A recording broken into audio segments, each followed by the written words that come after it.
Judulnya apa dia? Judulnya implementasi perencanaan dalam pemberdayaan kepemimpinan anak yatim di Yayasan Awas Anak Bangsa.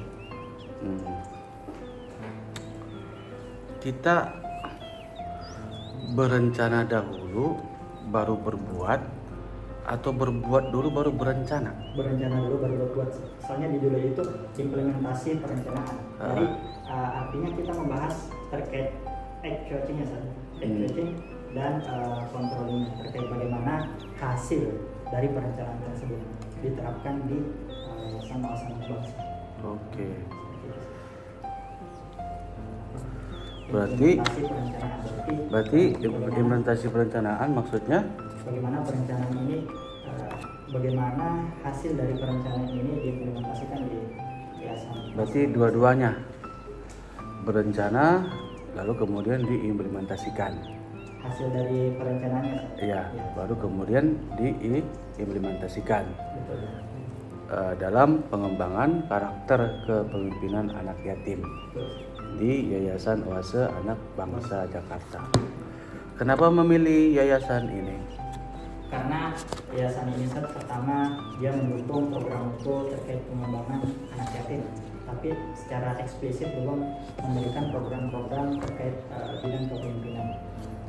Dan seperti yang saya ketahui setelah berdiskusi dengan teman-teman sekalian, bahwasanya banyak banyak lembaga-lembaga sosial, terutama panti-panti asuhan yang hanya mencari keuntungan material saja.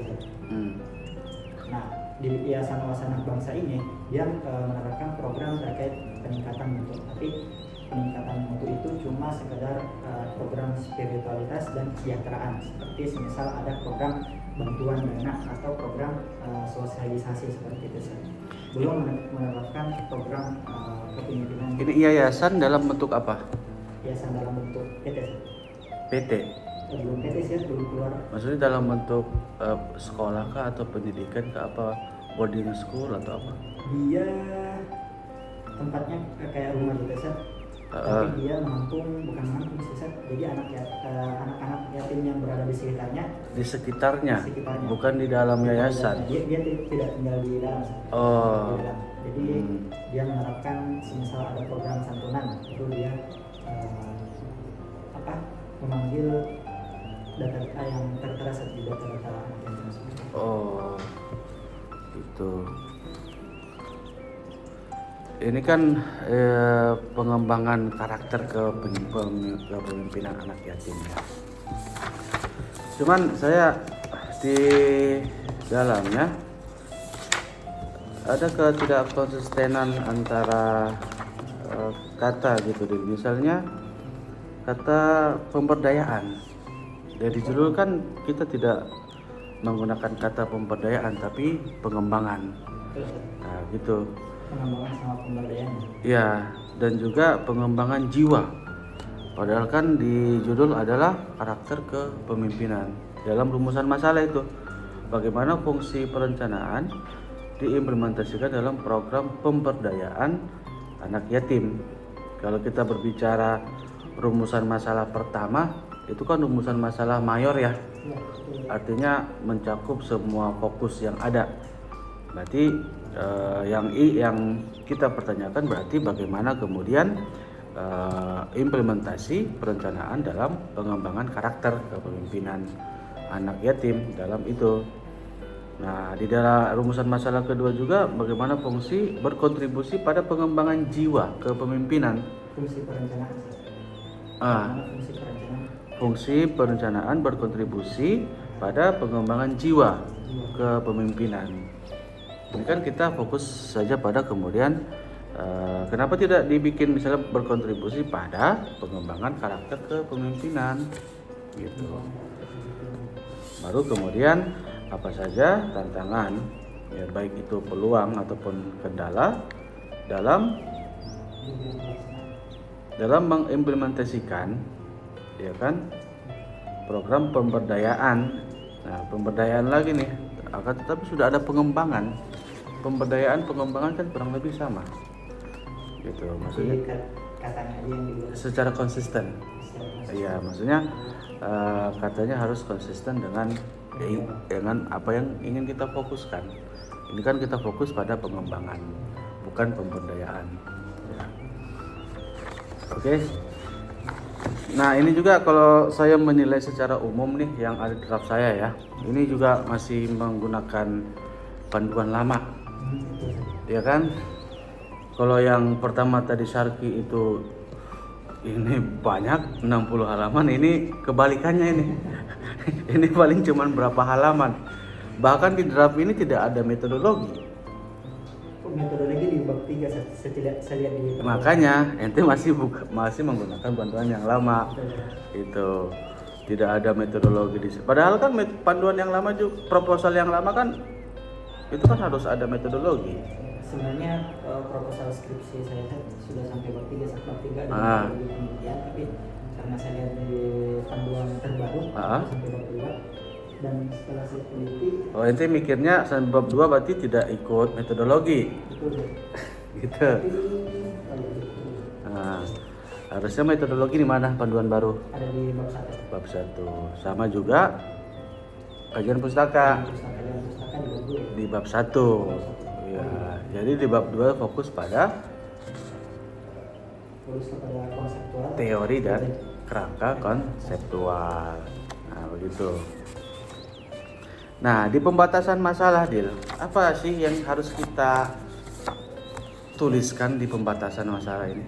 Karena ini pembatasan masalahnya, peneliti lebih fokus terarah, maka batasan masalah berfokus pada implementasi. Itu hanya pengulangan judul saja.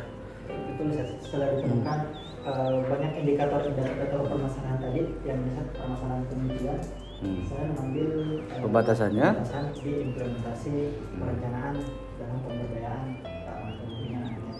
Oke. Nah paling tidak di pembatasan itu ada 3 hal, Fadil. Fokus, lokus, sama tempus. Fokusnya apa, lokasinya di mana, dan waktunya itu kapan dilakukan. Paling tidak kita berbicara itu. Kalau misalnya fokus saja ya boleh, tapi jangan hanya pengulangan judul saja gitu. Dengan fokus sama fokus ditingkatkan di metodologi ya. Makanya biasanya ada orang juga yang membuat fokus saja gitu. Nah ada kata nirbala di sini, Dil. Apa maksudnya nirbala? Nirbala itu semisal yayasan awasanya tidak menetapkan atau bukan semacam NGO yang orientasinya profit. Nah ini kan nanti mencantumkan itu dalam manfaat penelitian pengembangan ilmu manajemen nirbala. Oke. Jadi teori siapa aja tadi? Teori yang pertama saya menggunakan teori George Herbert Kelly itu terkait perencanaan, kemudian terkait pemberdayaan atau empowerment saya menggunakan teori dari Celestiani. Kemudian yang ketiga dari teori kepemimpinan saya menggunakan Robertson. Oke. Nanti itu silakan disempurnakan ya dengan itu. Di kajian pustaka masih 4, nanti ditambahkan lagi supaya lebih sempurna karena panduannya. Kerangka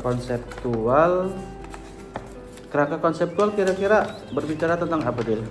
Kerangka konseptual itu berawal dari sini, landasan teori perencanaan, pemberdayaan dan kepemimpinan. Jadi diharapkan dari kerangka konseptual itu, dari perencanaan yang baik akan menghasilkan pemberdayaan yang baik pula outputnya, sehingga dari pemberdayaan yang baik itu akan menghasilkan karakter anak yatim yang mempunyai karakter kepemimpinan. Oke.